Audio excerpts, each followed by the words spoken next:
વડોદરાના મકરપુરા વિસ્તારમાં હોમગાર્ડમાં ફરજ બજાવતા લલિત રાણા દ્વારા પોતાના માતા પિતાની પુણ્યતિથિ નિમિત્તે જલ સેવા પરબનો પ્રારંભ કરવામાં આવ્યો છે। વડોદરાના મકરપુરામાં હોમગાર્ડમાં ફરજ નિભાવતા લલિત રાણા દ્વારા પોતાના માતા પિતાની પુણ્યતિથિ નિમિત્તે જલ સેવા પરબનો પ્રારંભ કરવામાં આવ્યો। મકરપુરા પોલીસ સ્ટેશનની પાસે જીજી માતાના મંદિરની બાજુમાં આ જલ સેવા પરબનો પ્રારંભ કરવામાં આવ્યો છે।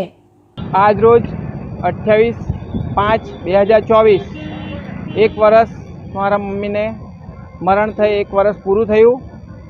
तो आज रोज हूँ एरडा क्रॉसिंग 4 रस्ता जीजी माता तलाव ने 4 रस्ता मकरपुरा पोलीस स्टेशन पण छे।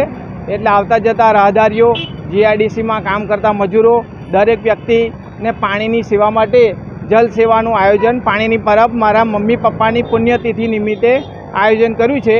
हूँ होमगार्ड में छूँ एटले मने आवी बधी सेवा करवानुं बहु ज शौक छे ने हूँ दिलथी करूँ छूँ। हूँ होमगार्ड छूँ, बरोड़ा सिटीनो मकरपुरा पोलीस स्टेशन में ड्यूटी करूँ छूँ। मारुं नाम छे ललित राणा।